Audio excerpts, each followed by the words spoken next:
ce qu'on essaye de faire, c'est de mettre dans la bouteille très exactement le raisin.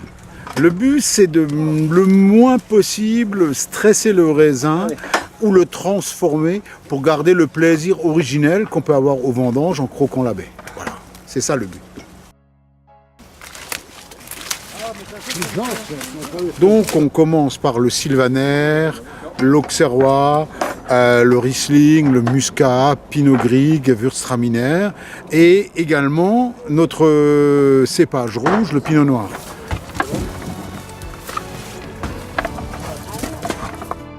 Et nous faisons aussi également du crément, qui est quand même un produit très très intéressant et qui a cette particularité d'avoir la qualité d'un champagne.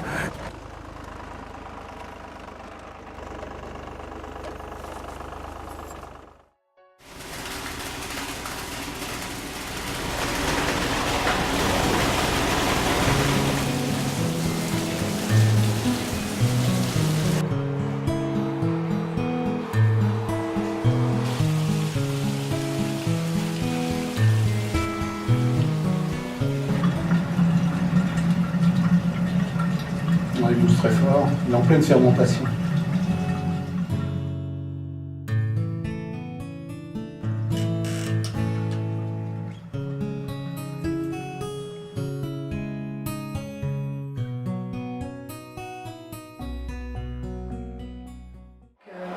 J'ai été 20 ans formatrice agricole. J'ai quitté mon emploi pour m'installer, puisqu'à force d'accompagner de futurs jeunes agriculteurs, ça m'a donné envie. Donc je me suis installée. Donc cette année, j'ai mis 130 000 reproducteurs en parc.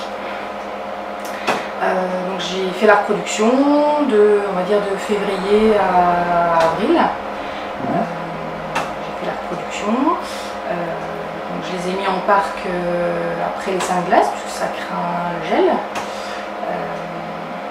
Donc vers mi-mai à peu près. Il faut au moins 120 jours pour produire un escargot. Donc je commencerai à les ramasser à partir de mi-septembre, une fois qu'ils seront bordés, une fois qu'ils seront matures. Et du coup je sélectionnerai mes reproducteurs pour faire la reproduction l'année prochaine. Alors à la Revoyette, je propose le miel de sapin que je produis ici dans les forêts vosgiennes, aux alentours de Raon-l'Étape et du lac de Pierre-Percé. Je propose du miel de montagne, donc qui est fait aussi aux mêmes endroits, sauf que une fois qu'elles vont exclusivement sur le miel de sapin, mais on récolte le miel qu'elles ont fait jusqu'à ce moment-là, et c'est un miel de montagne, donc c'est un mélange de sapin et des fleurs de la vallée. Et après, donc, nous on récolte le miel de sapin, voilà, qu'on commercialise aussi à la Revoyette.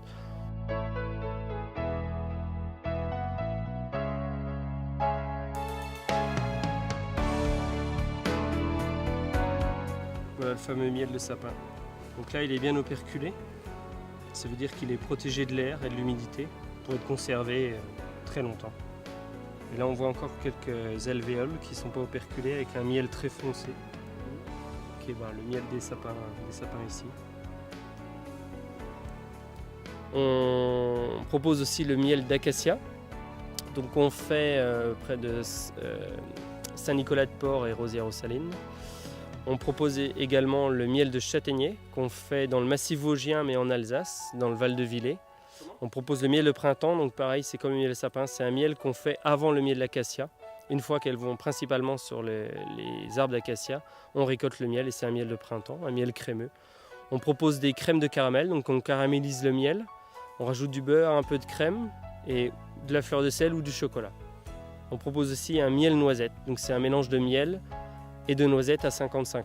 Voilà. Et des pains d'épices au moment des fêtes d'hiver.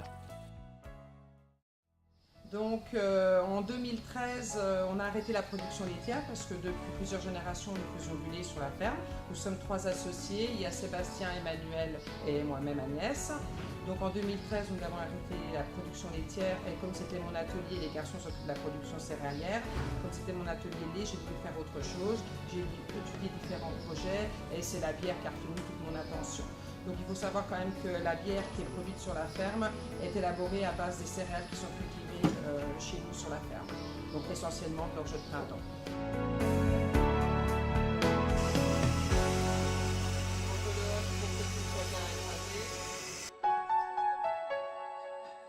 Nous faisons de la bière blanche, de la blonde, de l'ambrée, de la brune et de la noël qu'on en est faite.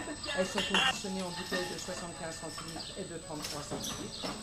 Justement, nous élaborons nos bières dans l'ancien Tanzanie qui ont été modifiées en cuve de brassage.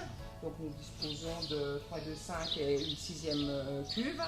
Et puis donc le nom La Vagabonde est en souvenir des vaches qui s'échappaient des enclos. Et sur nos étiquettes, nous avons une vache qui est en souvenir à notre ancienne production.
De la lentille, c'est une lentille verte, donc la même que la lentille du Puy.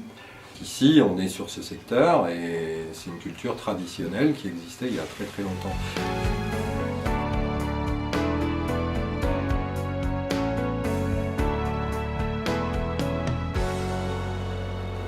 Donc dans les spécificités des huiles que je mets à la Royotte, on a l'huile de cameline, son huile qui est très très riche en oméga 3, 4 fois plus riche que l'huile de colza qui elle-même est déjà très riche par rapport à une huile d'olive ou une huile de tournesol.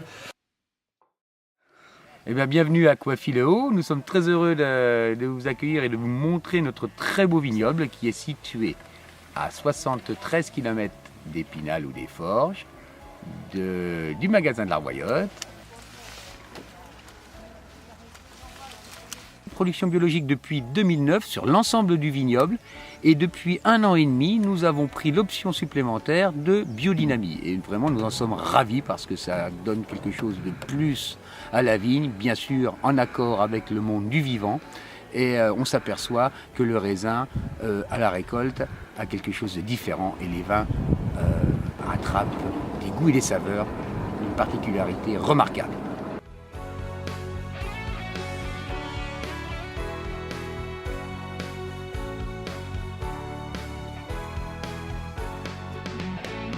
Nous sommes en production biologique, voire production biodynamique depuis un an à peine. Voilà.